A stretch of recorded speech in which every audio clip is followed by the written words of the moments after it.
일본이 군국주의 부활을 꿈꾸고 있습니다. 2차 대전 때 가미가제 특공대가 사용했던 전투기, 이 전투기를 부활시킨다는 건데요. 어떤 의미가 있는 건지, 왜 이런 일이 벌어지고 있는 건지 신인균 자주국방 네트워크 대표와 함께 자세히 짚어보겠습니다.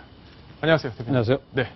자, 이 가미가제 하면은 신풍이라고 그래서 네. 그냥 자살 특공대였잖아요. 그렇습니다. 진주만 공습 때 이 비행기가 가서 그냥 폭탄을 싣고 그 진주만을 공습을 했던 걸로 저도 알고 있는데 네. 이걸 부활시킨다는 게 어떤 얘기인가요? 그 제로센 전투기라고 예.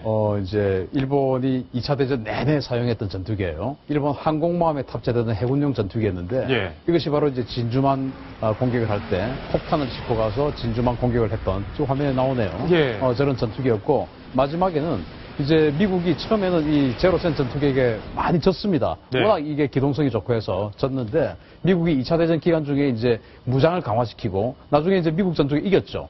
그러니까 이제 이 일본 그 제로센 전투기가 처음엔 이겼지만 나중에 미국 전투기가 상대가 안 되니까 나중에는 결국 어떻게 했냐면은 자기 스스로 폭탄이 되어서 그냥 미국의 항공모함이나 미국의 예. 군함에게 스스로 그냥 돌격해서 폭격을 했던 몸을 던졌죠. 그게 이제 가미가제. 처음에는 진주만을 폭격했고 예. 마지막에는 스스로 몸을 던진 가미가제였고 이게 바로 제로센 전투기인데 최근에 일본 그 구구 단체들이 예.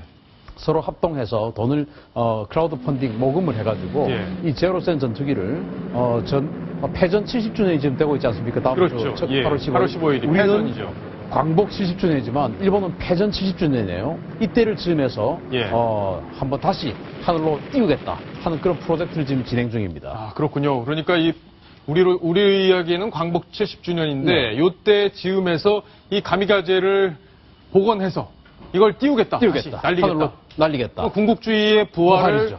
신호탄처럼 여기겠네요, 이 사람은. 그렇습니다. 예. 그래서 이 제로센 전투기는 일본인들에게 굉장히 사랑받고 있는 전투기예요. 그래요. 왜냐하면 예. 그들이 한때는 2차 대전 초기 한 3, 4년간은 거의 이 태평양 지역을 완전히 이 제로센 전투기를 가지고 석권했었기 때문에 세계를 제패를 할 뻔한 어떤 그 수단이 되었던 전투기이기 때문에 이 제로센 전투기야말로 일본의 어떤 그 화려했던 이야기를 다시 되살려줄 수 있는 그런 상징이죠. 예. 그래서 일본 국민들이 굉장히 좋아합니다. 그렇군요. 그래서 따라서 이걸 다시 비행을 시킨다는 것은 화려했던 지난 날을 다시 한번 재연출을 하자. 예. 다시 이루어내자라고 하는 상징이 되는 것이 바로 이 제로센 전투기죠. 그렇군요. 자, 그럼 얼마나 많은 사람들이 이 부활 프로젝트에 참여를 하고 있고 네. 또 일반 사람들의 돈을 모금해서 이걸 한다는 건데. 네. 그렇죠? 네, 그래서 이제 예. 이 화면에도 지금 나옵니다만은 최초에 이 그 단체에서 2천만 엔을 모금을 하기로 했습니다. 야, 목표액이 그렇습니다. 2천만 엔. 예, 우리도 보면은 모 포탈에 보면은 이렇게 모금 또는 이렇게 하는 사이트가 있지 않습니까? 예. 그것처럼 여기에도 2천만 엔을 모금하기로 목표를 했는데 지금 벌써 통화 달성했네요. 2,300만 엔이 모여가지고 이제는 목표를 달성했기 때문에 이제 더 이상 안 받을 정도로 신속하게 모금이 되었고 여기에 참여한 사람이 무려 1,000명이 넘어요. 1,018명이 이 클라우드 펀딩에 참여해서 이 제로센 전투기를 띄우는데 동참을 했는데 결국은 다 극우적인 그런 사고방식을 가진 사람들 아니냐 이런 생각을 할 수가 있죠. 예.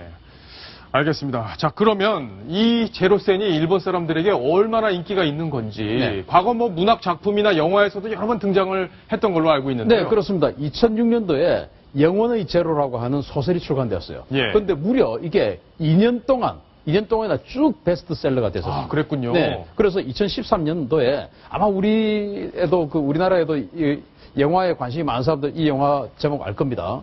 영원의 제로라는 똑같은 이 소설을 영화한 제로센 전투기 영화가 나와가지고 일본 아카데미, 우리로 예. 치면 대종상품 되겠죠. 바로 지금 화면에 나오는 저 영화죠? 그렇습니다. 예. 8관왕을 했습니다. 8관왕이요? 8관왕. 예. 그리고 지금 우리가 해마다 외교 문제로 비화되고 있는 야스쿠니 신사 있지 않습니까? 예. 그 야스쿠니 신사 들어가는 입구에도 이 제로센 전투기가 진열이 되어 있고 그 야스쿠니 신사를 비롯해서 일본 전국의 11개 박물관에 이 제로센 전투기가 진열이 되어 있어요. 그렇군요. 그래서 일본 사람들은 이 제로센 전투기의 사진을 찍고 하는 것을 굉장히 좋아합니다. 그 바로 자기네들의 영광의 상징이니까요. 자, 근데 이걸 어떻게 복원을 어떻게 하는 거예요? 그 원래- 모양 그대로를 만드는 건가요? 원래 바닷속에 빠져 있던 것을 2008년도에 뉴질랜드에 사는 일본계 뉴질랜드인인데 일본인이죠. 예. 이 사람이 샀어요. 네. 그것을 이제 이 극우 단체에서 일본으로 다시 들여와서 내장을 완전히 다시 분해를 해서 바닷속에 빠져있던 것에 사용할 수 없지 않습니까? 그러겠네요. 그래서 그 엔진을 그대로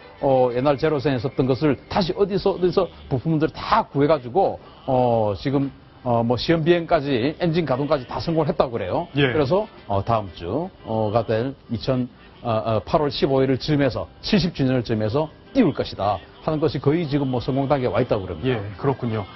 자, 이 제로센 전투기를 직접 몰았던 유일한 생존자. 그러나 이 제로센 전투기에 대해서 우리가 지금 얘기하고 있는 것과 다른 그런 기억을 토로한 적이 있습니다. 그 목소리를 한번 들어보시겠습니다. 味わった嫌なことを経験させたくないな、自分の体、生命を大事にするということをなんとか子供たちに。我々は人間じゃないんだと思う。重心が折り曲げて弾を出ないというのはもう捨てたんだ。これが戦争なんだ。 자, 뭐 얘기 직접 들어보셨는데, 자, 그것뿐만 아니라 이 전투기도 또 새로 시험 비행을 한다고요? 네, 이게 바로 이제 일본 이름으로는 그 신신, 예. 우리 한글로는 마음 심자에 그 귀신 신자에서 심신이라고 하는 예. 전투기인데, 미쯔비시 중공업이라는 데서 만들었어요. 미쯔비시 중공업이 전범 기업 아닙니까? 전범 기업이고 많이 들어보셨지 않습니까? 그리고 제로센 전투기도 미쯔비시에서 만들었습니다. 그렇군요. 그래서 일본은 사실은 뭐 지금 그 아베 정부가 어떤 그 평화헌법을 재해석해가지고 지금 보통 국가와 전쟁을 할 수 있는 보통 국가와의 길로 가고 있지 않습니까? 예. 그것이 이미 1945년 패전하고 1952년 샌프란시스코 조약을 거치면서도 전혀 반성의 기미가 없이 처음부터 예. 이 아베 정부의 보통 국가와는 처음부터 예정이 됐던 것이 아니냐는 것을 이런 것에서 느낄 수가 있습니다. 예. 왜냐하면 일본은 그동안 무기를 수출할 수 없는 나라였습니다. 올해부터 수출하고 있죠. 예. 그러면은 어떤 그 공산품을 만들면은 많이 생산을 해야 가격이 내려갈 거 아니겠습니까? 그럼 일본 자위대 해봐야 30만 명도 안 돼요. 그 자위대만 쓰는 그 무기들을 일본은 대부분 국산화하거나 라이센스 생산을 해왔습니다. 예. 직도입하면 더 싼 것임에도 불구하고 굳이 국산화를 해왔고 1960년대 이 미쯔비시 중공업은 제로센을 만들었던 미쯔비시 중공업이 F1이라고 하는 초음속 전투기를 만들었고 또 90년대는 F2라고 하는 초음속 전투기를 또 만들었어요. 지금 이 F3가 될 이 스텔스 전투기를 만들었는데 그러면은 2000년 20세기 초반에 제로센이라고 하는 전투기를 만들어서 이 세계를 비극에 빠뜨렸지 않습니까? 그랬죠. 그런데 21세기의 최신의 전투기, 5세대 전투기라고 할 수 있는 스텔스 전투기를 또 만들어서 비슷한 시기에 이 심신이라고 하는 이 전투기도 다음 주에 첫 비행을 시킨다고 그래요. 다음 주에요. 그러니까 8월 달 내에 예. 첫 비행을 시킨다고 그래요. 그러면은 제로센이 부활하는 시기와 이 21세기의 영광을 가지고 싶은 이 스텔스의 4세대 전투기. 첫 예. 비행을 같은 시기에 한다라고 하는 것은 바로 20세기의 즉 태평양 전쟁 시대의 영광을 다시 한번 재현하겠다라고 하는 그들의 뜻을 교묘하게 비추어주는 것이 아니냐라고 예. 할 수 있는 것입니다. 박성훈 논설위원, 이 미쯔비시가 사실은 한국에게만 사과를 안 했잖아요. 네. 중국에겐 사과를 했었죠. 그렇습니다. 그 중국인 피해자들, 그 강제 노역을 당한 피해자들에 대해서는 그 사과와 함께 배상을 약속을 했습니다. 예. 그래서 이분들은 하나의 그 어떤 불법적인 행위를 당한 피해자다. 이렇게 규정하고 또 미군 포로들에 대해서 과거 사과했던 논리와 같은 논리인데 예. 근데 한국인 강제징용 피해자들에 대해서는 이런 방구도 없습니다. 네. 근데 그에 대해서 설명은 없지만 비공식적으로 언론을 통해서 얘기하는 것은 법적 성격이 다르다. 다시 말해서 한국은 그냥 징용, 이것은 말하자면 합법적이라는 뉘앙스를 담고 있는 한국과의 문제는 해결이 된 문제다. 이러한 그 우리로서 납득하기 어려운 그러한 이유를 대고 있는 거죠. 예.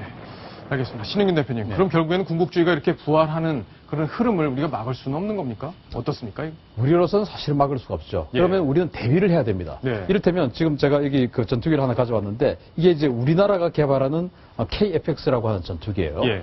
이것이 이제 무장을 다 떼내면 이것도 스텔스가 될 텐데 여기 있는 이 일본의 그 심신이라고 하는 이 전투기는 이것보다 훨씬 더 성능이 뛰어난 전투기입니다. 그래요. 스트레스성도 뛰어나고 성능도 예. 뛰어날 것으로 예상이 돼요. 그러면은 우리는 지금 일본에게 뒤지는 것을 좌절하지 말고 일본이 패전과 동시에 지금까지 계속 보통국가화로 가는 계획을 세웠다는 것이 이런 것에서부터 계속 나오는 것이에요. 그러면은 우리는 일본이 60년, 70년 동안 진행되어 왔던 이 계획에 지금 우리가 뒤진다고 해서 좌절할 것이 아니고 우리도 장기적인 계획을 세워서 계속 일본에게 뒤지지 않는 예. 그런 전략을 마련해 나가야 되겠고 국산 무기 개발하는데 좀 직도입하면 좀 적극적으로 싸지 않느냐 나서야겠다. 예. 이런 그런 비난보다는 우리도 장기적으로 강대국이 한번 돼보자 하는 그런 생각을 가지고 계속 준비를 장기적으로 해나가야 되겠습니다. 예, 알겠습니다.